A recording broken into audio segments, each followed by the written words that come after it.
नमस्कार बंधुरा सुदीपार रकमारी चैनेले सबाइके स्वागत। आज आमी हाजिर हয়েছি পুঁই শাকের একটি রেসিপি নিয়ে। আমি আজকে করে দেখাচ্ছি ছোলার ডাল দিয়ে পুঁই শাক। পুঁই শাকের বিভিন্ন রকম রেসিপি আপনারা খান, ছোলার ডাল দিয়ে পুঁই শাক আমি কেমনভাবে করেছি সেটাই আপনাদের করে দেখাচ্ছি। প্রচণ্ড টাটকা এই পুঁই শাকটা আমার বন্ধুর গাছের, খুব সুন্দর, এত টাটকা, বিনা সারে, এটা টেস্টই আলাদা। দেখুন আমি এই শাকটাকে ভালো করে ধুয়ে এবার কেটে নিচ্ছি। এইভাবে কেটে নেব। এর মধ্যে থেকে কিছুই বেছে ফেলার নেই, পুরোটাই খাওয়া যাবে, এতটাই কচি, এতটাই টাটকা। মাথার অংশটা থেকে আমি ডাঁটিগুলো একটু আলাদা করে একটু বড় বড় সাইজের করে কেটে নিলাম। পুঁই শাক অনেকেই খেতে অপছন্দ করেন, কিন্তু এইভাবে রান্না করলে কিন্তু সবাই খেয়ে নেবে বাড়িতে, বাচ্চা থেকে বড় সবাই খাবে। পুঁই শাক যারা পছন্দ করে না তারাও কিন্তু এইভাবে রান্না করলে খেয়ে নেবে। ভীষণ টেস্টি হয় এই পুঁই শাকের ডাল, অসাধারণ খেতে লাগে।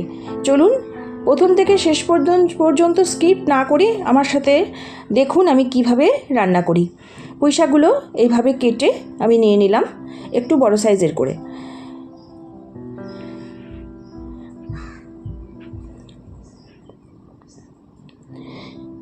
পুঁই শাকগুলো আমার কেটে নেওয়া হয়ে গেছে, দেখুন এইভাবে কেটে নিয়েছি।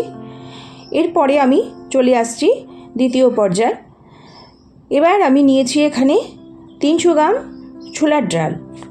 এই ছোলার ডালটাকে আমি ভালো করে ধুয়ে প্রেসার কুকারে সেদ্ধ করে নেব। ছোলার ডালটা কিন্তু আমি কোনো ভিজিয়ে রাখিনি, আমি এমনি সেদ্ধ করে নিচ্ছি। এইভাবে সেদ্ধ করলেও কিন্তু সেদ্ধ হবে, একটু বেশি বাসি দিতে হবে। আর ডালটা কিন্তু একদম গলে যাবে না, একটু ফাটা ফাটা অবস্থায় থাকবে, এইভাবেই সেদ্ধ করে নেব। দিয়ে দিচ্ছি অল্প লবণ, একটু হলুদ, আর দিয়ে দিচ্ছি এখানে সামান্য ধনের গুঁড়ো। ধনের গুঁড়োটা কিন্তু অবশ্যই ছোলার ডালের মধ্যে দিতে হবে। দিয়ে দিচ্ছি 1 ইঞ্চি আদা বাটা। সব কিছু মিশিয়ে নিচ্ছি। আদা বাটা আর ধনের গুঁড়ো দিয়ে ছোলার ডালটা সেদ্ধ করে নেব।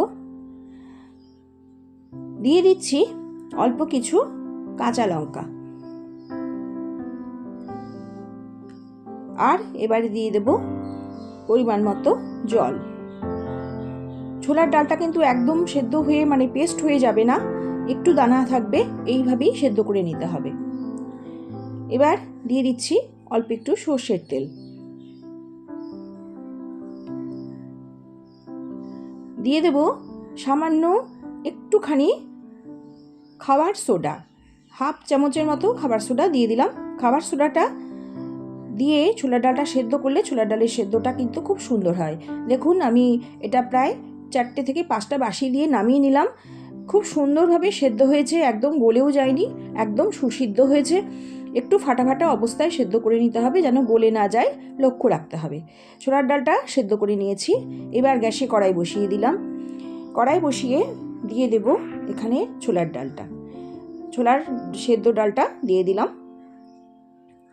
সেদ্ধ ডালটা দেওয়ার পরে এর মধ্যে দিয়ে দেব এবার পরিমাণ মতো জল।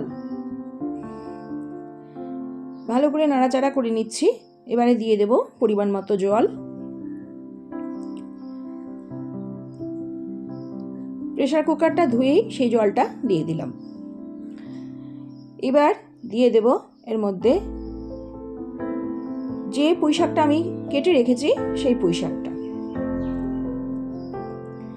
পুঁই শাকটা দিয়ে দিচ্ছি।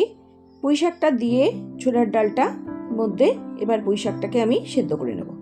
ছোলার ডালটার মধ্যে পুঁই শাকটাকে সেদ্ধ করতে হবে।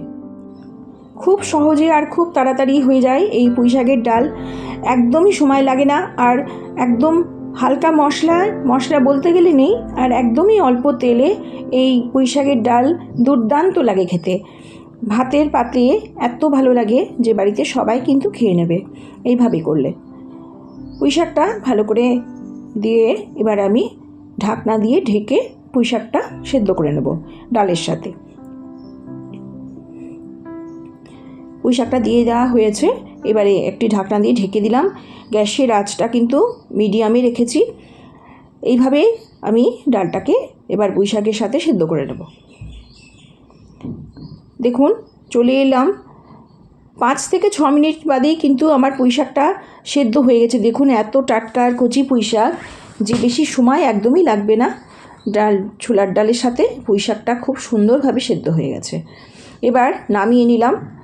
গ্যাসে আবার কড়াই বসিয়ে দিয়ে দিচ্ছি সর্ষের তেল। সর্ষের তেল দিয়ে এবারে দিয়ে দিচ্ছি শুকনো লঙ্কা। শুকনো লঙ্কাটাকে ভেঙে দিলে একটু ঝালটা ভালো হয়, ফোড়নের গন্ধটাও ভালো আসে। দুটো শুকনো লঙ্কা ভেঙে দিলাম। দিয়ে দিচ্ছি একটা তেজপাতা, আর দেব সামান্য একটু গোটা জিরে। ফোড়নটাকে খুব ভালোভাবে ভেজে নেব। গোটা জিরে দিয়ে দিলাম। ফোড়নটাকে এবার ভালোভাবে ভেজে নিয়েছি।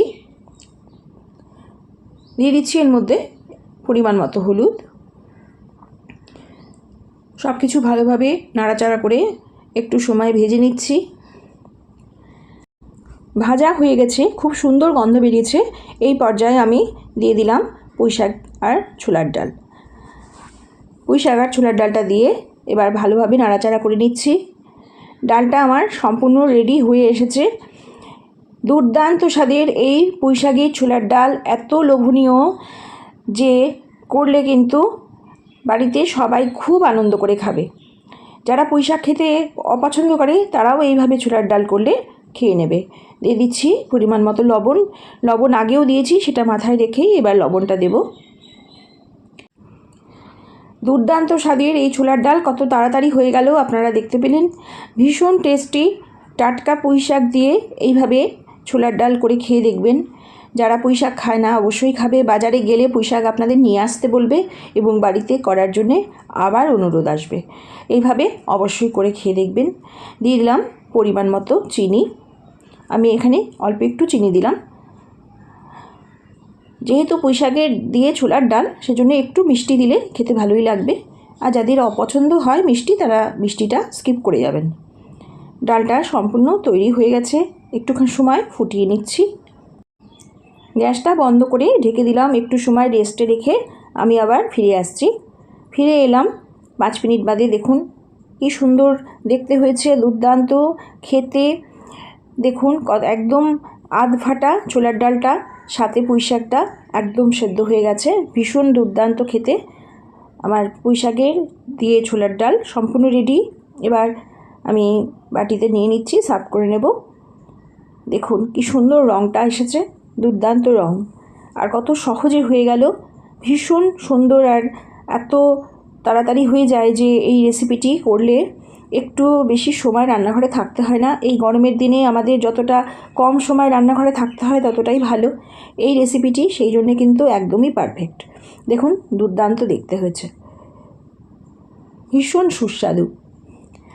আমার এই পুঁই শাকের ডাল যদি আপনাদের ভালো লাগে তবে আমাকে কমেন্টের মাধ্যমে জানিয়ে যাবেন। আপনাদের এত সুন্দর সুন্দর কমেন্ট আমাকে প্রতিদিনের ভিডিও বানাতে ভীষণ উৎসাহিত করে।